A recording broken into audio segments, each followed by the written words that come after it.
Today we are going to start our new chapter, that is human reproduction. तो अपना अगला chapter human reproduction, इसके अंदर हम बात करेंगे कि रिप्रोडक्शन के अंदर ह्यूमन के अंदर कौन कौन से इवेंट्स होते हैं और यहाँ पर किस तरह से यहाँ पर गैमेट का फॉर्मेशन होता है और आगे चलकर न्यू ऑर्गेनिज्म का डेवलपमेंट होता है।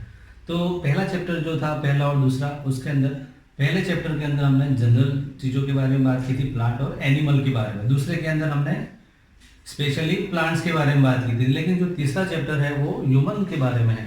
तो ये चैप्टर पढ़ना सिर्फ हमें इसको पढ़ाई के अकॉर्डिंग नहीं लेना चाहिए, but we should also try to understand the different concepts which are useful for the development of the new organism, new baby in the human. So it is very useful for our self. तो इसलिए इस chapter को बहुत ध्यान से समझना है हमें। तो इस चैप्टर के अंदर हम बात करते हैं ह्यूमन बीइंग के अंदर। As we know that human beings are sexually reproducing organism. Human के अंदर सेक्सुअल रिप्रोडक्शन होता है, नॉट एसेक्सुअल रिप्रोडक्शन। और ह्यूमन होते हैं जो, वो कौन से टाइप के ऑर्गेनिज्म है? विविपेरस। दो टाइप के ऑर्गेनिज्म होते हैं mainly, oviparous and viviparous. Oviparous का मतलब होता है जो एग लेइंग होते हैं, लेकिन विविपेरस का मतलब होता है जो डायरेक्टली डिलीवरी ऑफ बेबी करते हैं, जिसके अंदर बेबी का डेवलपमेंट इनसाइड फीमेल बॉडी के अंदर होता है, और जो बेबी को डिलीवर करते हैं उसको कहते हैं विविपेरस ऑर्गेनिज्म, जबकि एग लेइंग होते हैं वो ओविपेरस कहलाते हैं। ह्यूमन के अंदर अगर हम कुछ बातें करें तो मेल और फीमेल के अंदर यहाँ पर बहुत सारे चेंजेस होते हैं। मेल और फीमेल के अंदर दोनों में ही डिफरेंट टाइप्स ऑफ चेंजेस देखने को मिलते हैं। जैसे कि अगर बात करें मेल के बारे में, तो मेल के अंदर अगर हम बात करें रिप्रोडक्शन कैपेसिटी या स्पर्म प्रोड्यूस करने की जो कैपेसिटी होती है वो लाइफ टाइम होती है। मतलब up to the old age he is fertile and can produce the baby.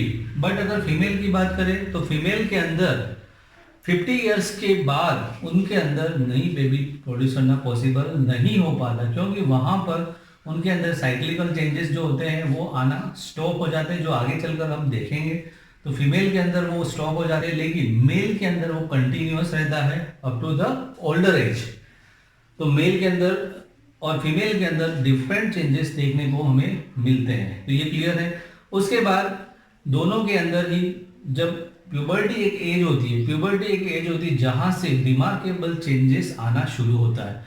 Mail और फीमेल दोनों ही बॉडी के अंदर, गर्ल और बॉय दोनों के अंदर एक एज होती है जिसको प्यूबर्टी कहते हैं। प्यूबर्टी के बाद वहां पर उनके अंदर ऐसे चेंजेस आने लगते हैं कि उनकी जो बॉडी होती है वो begin to develop toward the reproductive phase. अब अगर बात करें ह्यूमन के अंदर जो रिप्रोडक्टिव फेज है, तो उसके अंदर कुछ इंपॉर्टेंट जो इवेंट्स है उनके बारे में हम एक बार डिस्कस करेंगे। यहाँ पे कुछ इवेंट्स होते हैं। सबसे पहले गैमेटोजेनेसिस। गैमेटोजेनेसिस वर्ड आप ऑलरेडी जानते हो, इसका मतलब होता है formation of gametes. Formation of gametes. तो यहाँ पर मेल और फीमेल गैमेट का फॉर्मेशन होता है। तो मेल गैमेट जो होते हैं, मेल के अंदर मेल गैमेट जिसको हम कहते हैं स्पर्म, और फीमेल के अंदर फीमेल गैमेट जिसको हम कहते हैं ओवम। तो मेल के अंदर टेस्टिस होते हैं जिसके अंदर स्पर्म प्रोड्यूस होते हैं। फीमेल के अंदर ओवेरिस के अंदर ओवम प्रोड्यूस होते हैं। तो यहाँ पर गैमेटोजेनेसिस का मतलब फॉर्मेशन ऑफ गैमेट्स, दोनों के अंदर गैमेट्स बन रहे हैं। उसके बाद क्या होगा? गैमेट का ट्रांसफर करना। मेल गैमेट जो बने हैं, मेल गैमेट का फीमेल जेनाइटल ट्रैक्ट के अंदर ट्रांसफर करना। Transfer in female genital tract. Female genital tract के अंदर ट्रांसफर करने का जो प्रोसेस है उसको हम कहते हैं इंसेमिनेशन। तो रिप्रोडक्शन के अंदर it is very important part, the transfer of gametes. उसके बाद जब मेल गैमेट फीमेल बॉडी के अंदर जब ट्रांसफर हो जाएंगे तो उसके बाद का जो इवेंट्स है उसको हम कहते हैं फर्टिलाइजेशन।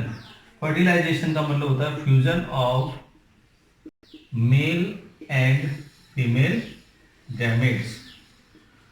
उन दोनों का फ्यूजन होने का जो प्रोसेस है उसको हम कहते हैं फर्टिलाइजेशन। देखो, गैमेट बना, फिर ट्रांसफर होना, ट्रांसफर होने के बाद फीमेल के अंदर दोनों का फ्यूजन होगा जिसको कहते हैं फर्टिलाइजेशन। और फर्टिलाइजेशन के बाद यहां पर फॉर्मेशन हो जाता है जायगोट का। और जायगोट बनने के बाद उसका अर्ली एम्ब्रियोनिक डेवलपमेंट शुरू होता है। और डेवलपमेंट शुरू होने के बाद उसका यूटेराइन वॉल के अंदर जो अटैचमेंट है उसी को हम कहते हैं इम्प्लांटेशन। जायगोट जो होता है शुरुआत में सिंगल सेल होता है, उसमें डिवीजन होते हैं अर्ली एम्ब्रियोनिक स्टेज के अंदर। डिफरेंट स्टेजेस आएंगे जो आगे चलकर हम डिटेल में बात करेंगे। तो उसका फिर वहां पर यूटेरस में ट्रांसफर होता है। यूटेरस के वॉल, यूटेराइन वॉल के अंदर उसका अटैचमेंट हो जाना वो कहलाता है इम्प्लांटेशन। इम्प्लांटेशन सक्सेसफुल हो जाने के बाद वहां पर शुरू हो जाता है further embryonic development. Further embryonic development शुरू हो जाता है, जैसे कि ह्यूमन के अंदर 9 मंथ्स के अंदर बेबी का कंप्लीट डेवलपमेंट हो जाता है। तो एम्ब्रियोनिक डेवलपमेंट होने में जो ड्यूरेशन है ह्यूमन के अंदर, जो जेस्टेशन पीरियड है वो कितना 9 मंथ्स। उसी तरह से डिफरेंट एनिमल्स के अंदर जेस्टेशन पीरियड क्या होता है, डिफरेंट होता है। तो एम्ब्रियोनिक डेवलपमेंट का जो ड्यूरेशन है उसको हम कहते हैं जेस्टेशन। और जेस्टेशन के बाद में सबसे लास्ट स्टेप के अंदर जब एम्ब्रियो कंप्लीटली डेवलप हो जाएगा और उसके बाद जब न्यू बेबी का जब डिलीवरी होगी उस प्रोसेस को हम कहते हैं पार्च्यूरेशन। क्या कहते हैं, पार्च्यूरेशन या parturition. The delivery of the new baby which is completely developed inside the female body is called parturition. So these are the important events during the reproductive phase of the human.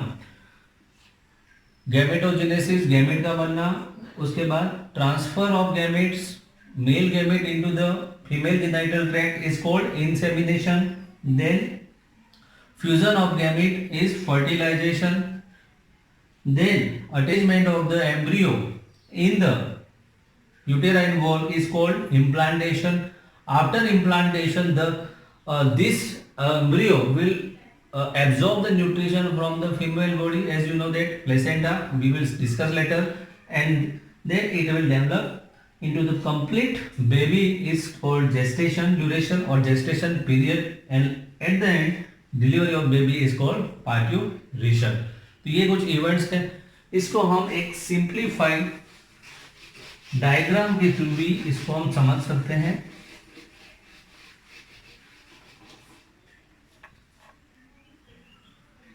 जैसे कि मान लो this is the female,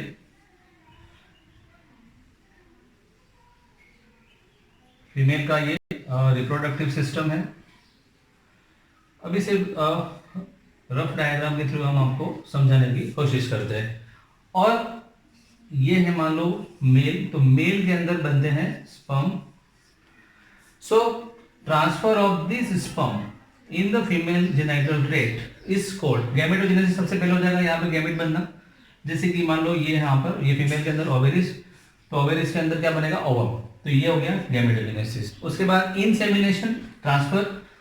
अब ये जो बने यहाँ पर स्पर्म बने, इनका ट्रांसफर फीमेल जेनिटल ट्रैक्ट के अंदर हो जाना क्या कहलाएगा, इंसेमिनेशन।